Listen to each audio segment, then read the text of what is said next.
Maka yang membedakan orang beriman dengan orang yang tidak beriman dalam mengatasi masalah apa? Orang beriman tuh punya tenang menghadapi masalah. Bukan gak punya masalah. Catat ya. Orang beriman bukan tidak punya masalah. Bukan. Orang beriman dikasih masalah.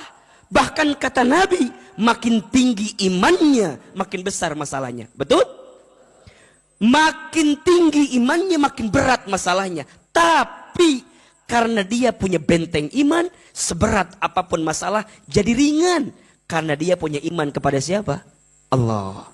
Beda. Orang yang imannya lemah, masalah kecil jadi besar. Masalahnya dikit tapi jadi merasa banyak. Kenapa? Karena imannya yang lemah. Makanya mohon izin bunda sayang, kalau bunda dihimpit dengan persoalan, catat ini. Kalau bunda sedang dihimpit dengan persoalan, jangan sibuk mencari solusinya, tapi yang paling penting tingkatkan imannya kepada Allah agar bunda makin kuat menjalani masalah tersebut. Kan kita masuk riwahnya, ayah masalah teh, ngomongkan kadieu, ngomongkan kaditu, naon. Memang yang diomongin sama kita orang langsung paham, moal. Yang suka sama kita paling sabarnya. Sabarnya, kayak moal ayah, sabarnya. Yang gak suka sama kita,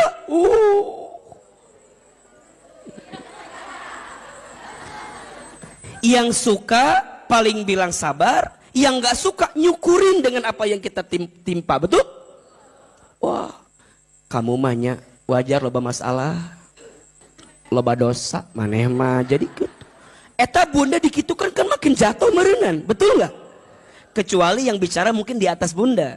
Kalau yang seimbang mah kadang-kadang suka genggerekeun ka urang. Ece aku teh mau cerita naon meni asa riweuh ieu masalah abi teh. Da maneh mah loba dosa ece eta teh wajar ece. Dikitukeun bunda kan jadi tambah liur nya. Dosa naonnya orang teh asa loba gitu. Ieu masalah belum selesai ditambah dengan dosa kita kan jadi ngerasa kita tuh jadi parah banget gitu. Makanya gini bunda, ini etikanya ya, ini etikanya. Kan bunda tahu, kalau orang dikasih ujian tuh kan dua tujuannya. Satu, Allah sedang menghapuskan dosanya. Dua, Allah sedang meningkatkan derajatnya. Tapi ini berlaku begini kalimatnya. Kalau ke diri sendiri, bilangnya, aku lagi dikasih ujian. Allah sedang ingatkan saya karena saya banyak dosa. Tapi kalau ke orang lain, kalimatnya jangan begitu. Kamu lagi diangkat derajatnya sama Allah. Jangan kebalik. Ari ke diri sendiri, lagi diangkat derajat saya ini masalah. Lagi banyak masalah, abi teh lagi diangkat derajatnya. Ari ke orang lain, loba dosa maneh mah istighfar. Jangan kebalik. Kalau ke orang lagi diangkat derajatnya, kalau ke diri sendiri lagi diingetin karena dosanya. Betul? Maka nanti yang ketiga, ada orang biasa sibuknya membicarakan masalah.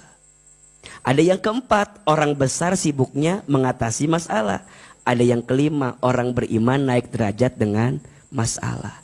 Nah Ustadz, apa ya yang bisa menjadikan kita lebih tenang dari masalah kita?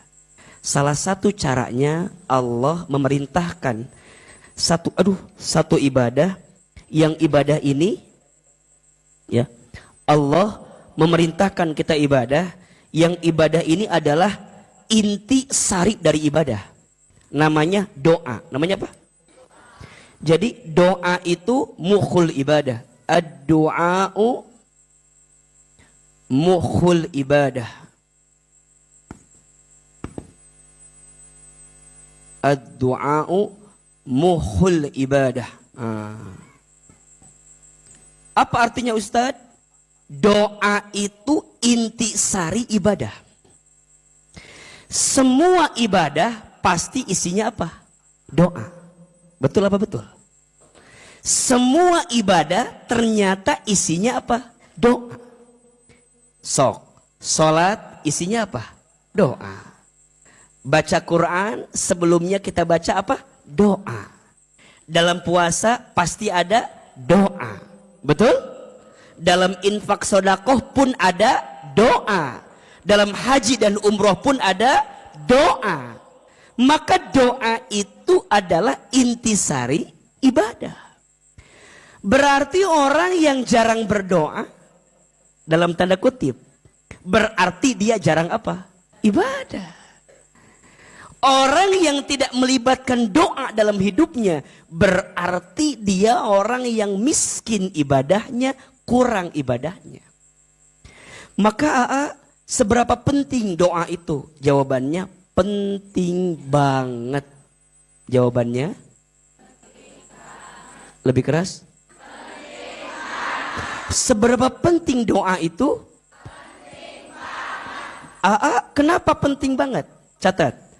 Ada 4 alasan kenapa doa itu sangat penting. Yang pertama, doa itu ibadah yang paling mudah. Betul apa betul? Doa itu tak terikat waktu, tak terikat tempat, tak terikat keadaan. Dimanapun bisa doa. Maka orang yang berdoa berarti dia telah menunaikan ibadah. Dan doa adalah ibadah yang paling mudah. Yang kedua, doa itu adalah cara kita berkomunikasi dengan Allah. Bunda kalau mau komunikasi dengan Allah, bagaimana caranya? Doa. Maka orang yang sering doa adalah orang yang senantiasa berkomunikasi sama siapa? Allah. Dan ingat, komunikasi itu penting atau tidak? Bunda di rumah tangga, kalau nggak ada komunikasi, pasti ada masalah. Setuju? Apalagi rumah tangga. Karena ternyata rumah tangga itu 70%-nya ngobrol. 70%-nya komunikasi. Jadi kalau bunda di rumah tangga sudah nggak ketemu komunikasi sama pasangan, biasanya masalah semakin banyak. Artinya apa? Kalau sekarang bunda punya masalah di rumah tangga dan pasangan bunda masih mau diajak ngobrol, betul apa betul? Ayah kan? Ayah tuh suaminya, ayah kan? Ayah. Oh nggak ada, mah nggak usah tuh yang nyari yang itu. Jadi kalau sekarang bunda ya ada persoalan apapun, ingat, selama masih mau diajak ngobrol berarti masih menginginkan kebaikan. Betul apa betul? Sama, apapun itu. Bunda punya circle pertemanan, punya circle persahabatan. Selama mau ketemu, selama masih mau ngobrol, berarti masih ada kebaikan. Setuju? Bunda punya usaha, punya bisnis. Selama usaha bisnis itu, misal ada persoalan, tapi bunda masih mau diajak ngobrol dengan persoalan itu, maka insya Allah masih ada kebaikan. Betul apa betul? Maka kalau bunda masih mau berkomunikasi sama Allah, maka doa adalah jawabannya. Alasan yang ketiga, doa itu bisa merubah takdir. Tidak ada sesuatu yang lebih cepat daripada takdir yang Allah tentukan, kecuali di dalamnya ada doa yang kamu dahulukan. Maka ada yang bertanya, Ustadz, apakah takdir bisa dirubah dengan doa? Bisa. Tapi lihat, takdir mana dulu? Karena takdir ada 2. Satu ada takdir mubram, 2 ada takdir mu'allaq. Takdir mubram, takdir yang ditentukan yang tidak melibatkan usaha manusia. Itu mubrom. Contoh, bunda orang tuanya siapa nggak bisa milih. Tuh bisa milih. Etama sudah takdir mubrom. Ditentukan sama siapa? Allah. Bunda mau lahir kapan? Bahkan nanti mati kapan? Itu nggak bisa milih. Itu takdir apa? Mubrom. Nggak melibatkan usaha kita. Tapi ada yang namanya takdir mu'allaq. Takdir apa? Takdir yang ditetapkan yang melibatkan usaha manusia. Jodoh. Takdir mu'allaq. Maka izin yang belum punya jodoh ada di sini? Ada. Yang mana orangnya? Ibu-ibu ulah ngacungnya da atuh kumaha. Eta beda masalah Anda eta manya aku mah atuh. Jadi jodoh, pekerjaan, itu takdir apa? Mu'allaq, melibatkan usaha manusia.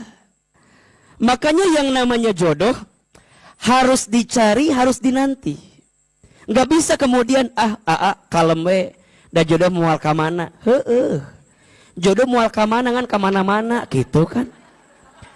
Nggak apa-apalah kalem aja, teu. Membutuhkan usaha kita. Nah, doa bisa merubah takdir. Makanya satu kali ada kisah yang luar biasa, mungkin Bunda pernah dengar ceritanya. Satu kali ada seorang perempuan, yang perempuan ini datang kepada Nabi Musa alaihissalam. Dia cerita dan dia mengeluhkan tentang keadaan dirinya yang pengen hamil, pengen punya anak. Maka perempuan ini kemudian cerita sama Nabi Musa. Wahai Nabi Musa, tolong doakan saya. Kalau saya pengen punya apa? Anak. Kata Nabi Musa, sebentar. Sebelum saya doakan kamu punya anak, saya mau bilang dulu sama Allah. Saya mau ngintip takdirnya kamu tuh kira-kira punya anak apa enggak. Maka singkat cerita, Nabi Musa bertemu dengan Allah, kemudian bicara sama Allah dan melihat catatan takdir perempuan ini. Ternyata pas dilihat catatan takdir perempuan ini ternyata tidak akan punya anak.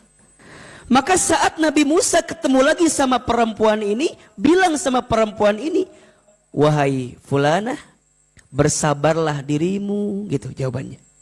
Maksudnya wahai Nabi Musa, bersabarlah dirimu dengan ketentuan yang Allah berikan kepada dirimu. Nabi Musa enggak bilang kamu enggak akan punya anak, tapi kata Nabi Musa, bersabarlah kamu dengan ketentuan yang Allah pilihkan untuk dirimu. Masya Allah. Singkat cerita, beberapa tahun kemudian perempuan ini datang lagi.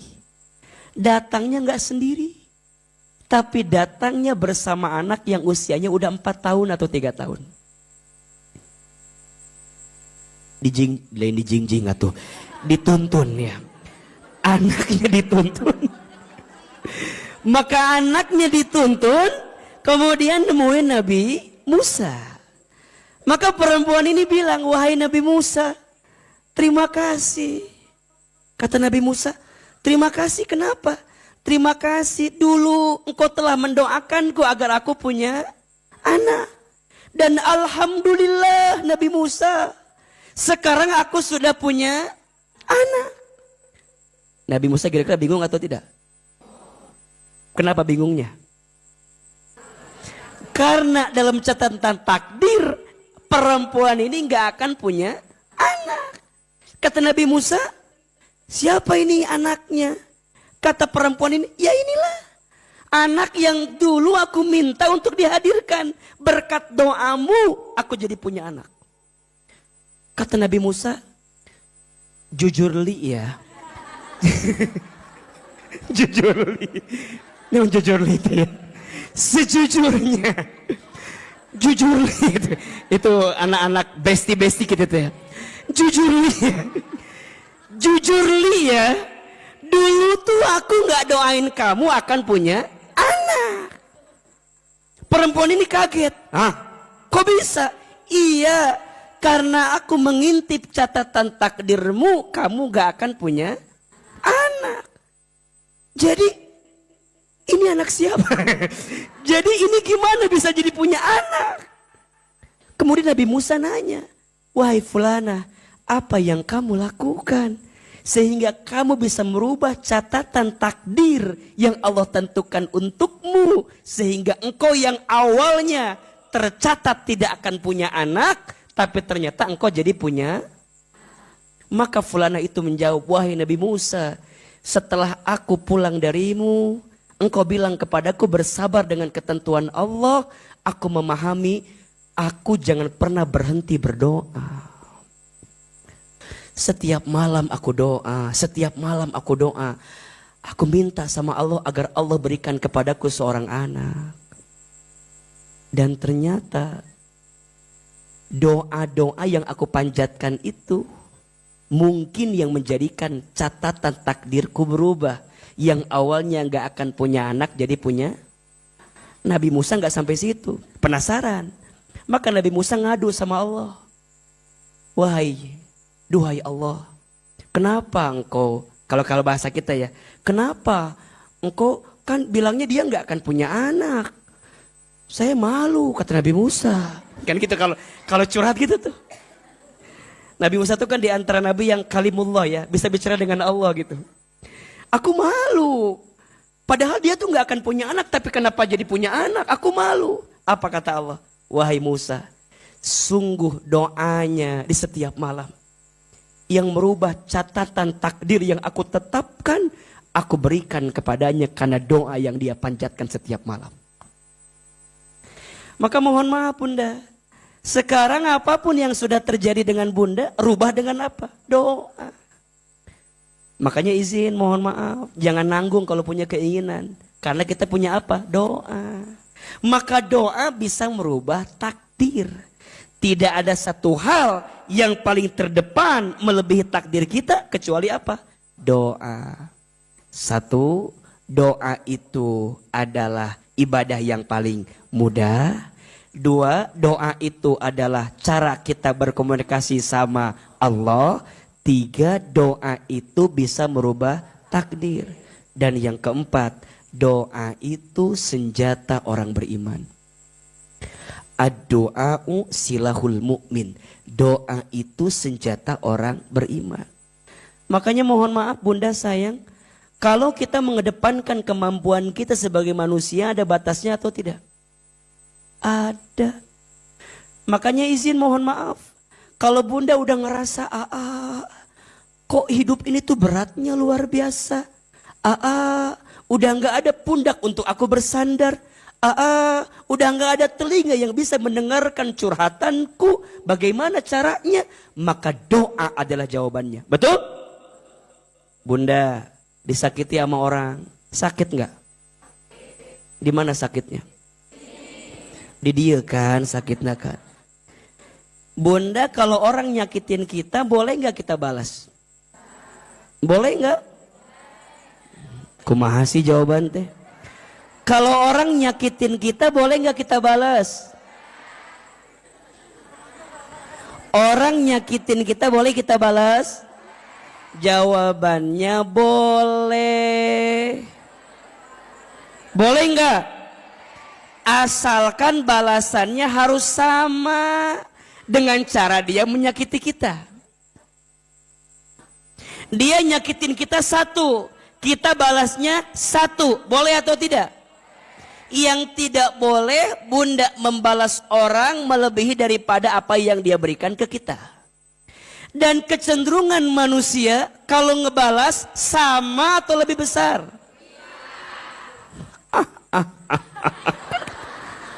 Harga diri atau Ustadz, harga diri. Maka orang kecenderungan kalau disakiti pasti pengen ngebalas menyakiti. Dan balasannya pasti lebih besar.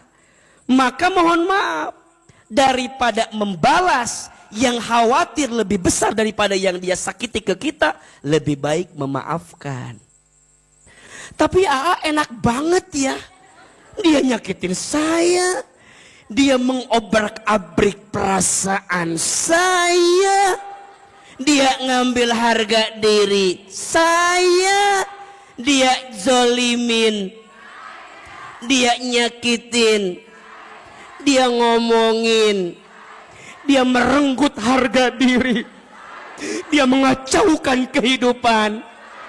Enak banget itu orang Ustadz. Maka gimana caranya? Doain. Karena sebaik-baiknya yang balas siapa?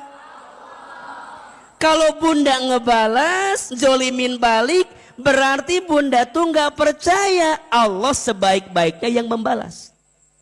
Dan ingat, cara Allah membalas bukan nyakitin orang yang nyakitin kita. Tapi cara Allah membalas, Allah akan membahagiakan hatimu yang sedang tersakiti. Itu rumusnya. Jadi doanya bukan, ya Allah, hancurkan orang. Itu mah gak yakin sama Allah. Kan sok itu.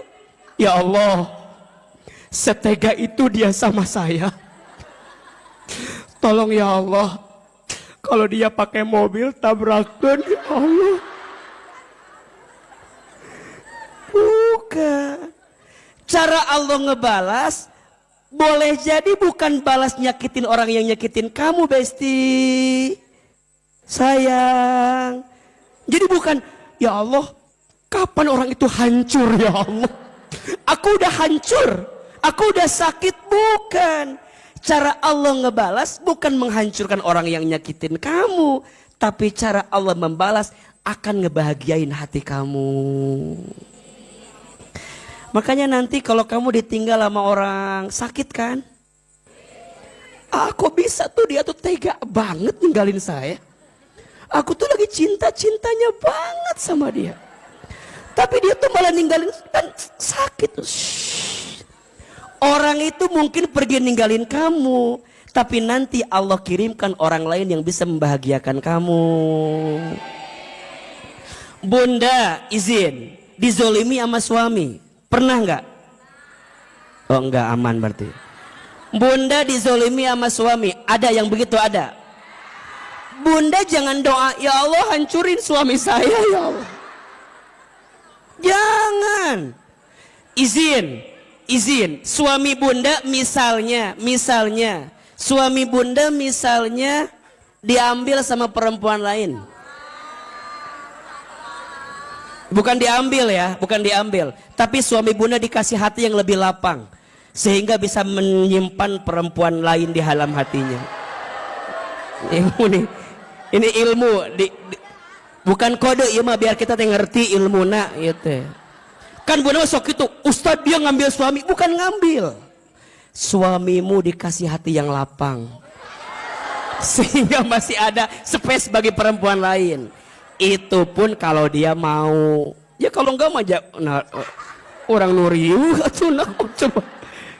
Jadi kita dikasih lapang. Nih bunda jangan bilang, Ustadz, oh suami saya ambil, tapi hancurkan hidupnya. Aku percaya rezeki setiap istri beda-beda. Dia jadi orang karena aku istrinya. Dia nikah sama yang lain belum tentu sama dengan aku rezekinya. Nggak boleh gitu. Kan bunda punya asa yang hancur suami teh. Ulah, apalagi bunda udah punya anak dari suami bunda. Kalau dia hancur rezekinya, kumaha budak bunda, kumaha nafkahna, ulah gitu ngadoakeun anak. Ya Allah, jika dia harus pergi meninggal, kieu kernaon bunda teh ngerasa bahwa abi mah da aku mahanya rumah tangga meni asa riweuh rumit, apa harus berpisah? Jika berpisah menjadikan kita makin dekat ke Allah, mangga. Kan sok riweuh orang mah. Ngahiji liur, berpisah liur, hayang naon ari maneh teh atuh. Jadi kumaha tuh Ustaz? Coba lebih tenangkan hati. Jadi cara ngebalasnya bukan doain yang sakit juga. Ya Allah, cukuplah engkau ambil kebahagiaanku yang satu, tapi aku percaya engkau sedang nyiapin kebahagiaanku yang lainnya ya Allah. Tuh kan teriakan tersakiti mah begitu, beda. Agak dari hati gitu biasanya. Maka nanti bunda lihat, biasanya ya, bunda izin, mungkin bunda ngerasa sakit pada bagian satu, nanti Allah bagiain pada bab dua. Misalnya suami bunda mungkin ya nyakitin kita, bunda tuh dibahagiain sama anak-anak gitu. Terus nanti bunda tuh kemudian usaha bisnis bunda jadi maju. Jadi Allah tuh maha baik banget sama kita. Ustadz, tidak semudah itu Ustadz. Yang ada riweuh kabeh abi mah. Suami bermasalah, anak bermasalah, duit mana ya sakit. Karena ingat ya, kita tidak akan bisa menemukan nikmat yang banyak karena kita terlalu fokus pada masalah yang kecil. Nah, masalah yang satu ini nutupin kebaikan-kebaikan Allah yang lainnya. Contoh, Bunda, iya naon iya? HP. HP naon? Sebutkan atuh iya teh. Iya teh iPhone. iPhone sabaraha? 14 Pro Max. Hargana teh 25 juta lah. Ku disebutkan wae. Lain sombong ieu mah biar Bunda teh merasakan. Tidak harus memiliki. Iya teh HP. HP naon? iPhone. Coba. Naon sih teh? A bilang begini. Kalau A bilang gini, Bunda sayang, Teteh sayang, mau nggak HP ini? A nggak mau. Riweuhnya nya kira. Iya mah jujur li aja ya ini mah. Ustadz ngasih, Bunda mau nggak HP ini? Mau. Pasti mau kan? Dah wajah-wajah mau semua ini makan. Bunda teh jawab mau. Tapi cek akil, Bunda boleh ya HP buat Bunda. Tapi tukeran. Sama apa A? Sama jempol. Nah A teh minta jempol saya. Kenapa? Saya bilang, nya Bunda ada Ahilman mah di rumah teh lagi koleksi jempol-jempol manusia gitu. Jadi jadi ku Ahilman ini HP-nya dikasih ke Bunda tapi jempolnya Ahilman kasih. Kalau begitu syaratnya Bunda mau atau tidak? iPhone loh. Pro Max 14 25 juta harganya. Bunda teh tapi jempolnya kera, mau atau tidak? Pertanyaannya, kenapa tadi sebelum ada syarat jempolnya buat AA, Bunda mau? Tapi pas syaratnya jempolnya dikasih ke AA, tapi Bunda nggak mau, kenapa? Itu bisa ngetik kan, liar kan. Tapi begini, Bunda teh selama ini lupa mensyukuri nikmat jempol. Tapi Bunda fokus sama apa yang belum Bunda miliki. Betul nggak? Coba, lamun eueuh jempol kabayang. Kumaha ieu teh? Tapi Bunda nggak pernah mikirin jempol ini hilang. Kenapa nggak pernah mikirin? Karena udah ada di Bunda, betul nggak?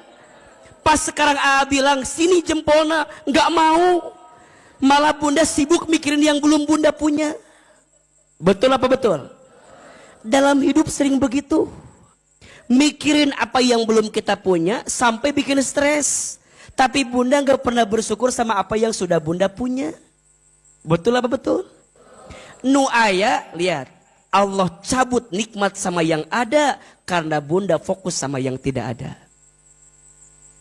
Bunda fokus sama yang kecil sampai Bunda melupakan nikmat besar yang Allah berikan kepada Bunda. Betul apa betul? Iya apa iya? Oke, suami Bunda misal pada bagian yang satu nyakitin Bunda. Oke, aku itu. Terima itu. Aa, aku tuh nggak terima. Nah, nggak terima, tarima, dan nggak terjadi. Bunda mau bilang nggak bisa, tarima, sudah terjadi, betul nggak? Sama kayak begini sok lucu orang mah, ngumpul sama teman-teman, ayo hitut,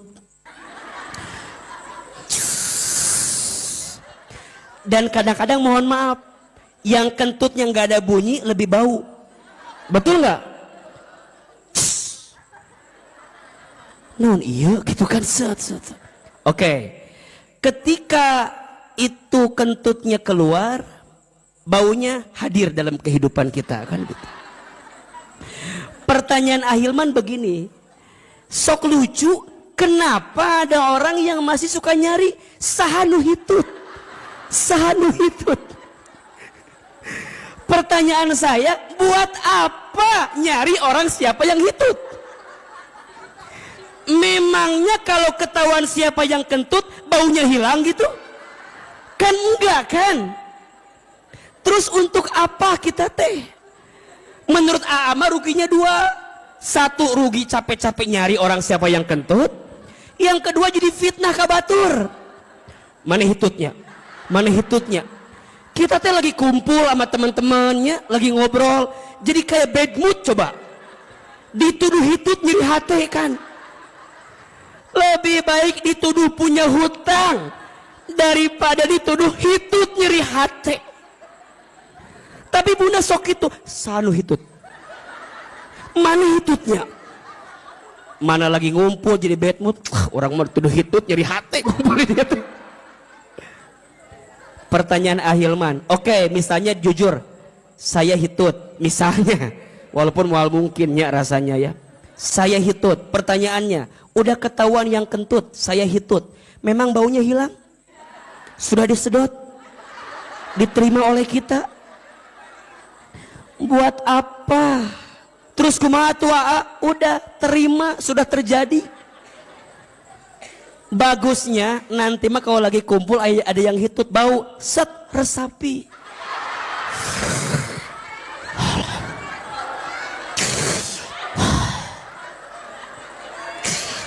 Nikmat ya Allah. Nikmat ya Allah. Kudu gitu. Bunda teh syukur. Satu, syukur apa? Syukur hidungnya masih berfungsi. Betul? Kalau nggak bisa bedain baunya mana, palaur corona orang teh. Jadi nanti mah ada yang kentut. Ya. Nikmat syukur kalau hidungnya masih berfungsi. Betul? Yang kedua, ngurangin dosa. Jangan nuduh orang lain. Set. Tahan. Nggak usah nyari siapa yang kentut, nggak usah. Yang ketiga, jadi jalan dakwah. Syukuri semua nikmat yang Allah berikan kepada kita. Udah. Sama. Halo, ngerti apa enggak ini teh? Ngerti apa enggak? Dalam hidup, bunda kan taruhlah, hitutnya kan menyakiti hati kita kan. Anggap aja ada part hidup itu menyakiti kita. Udah.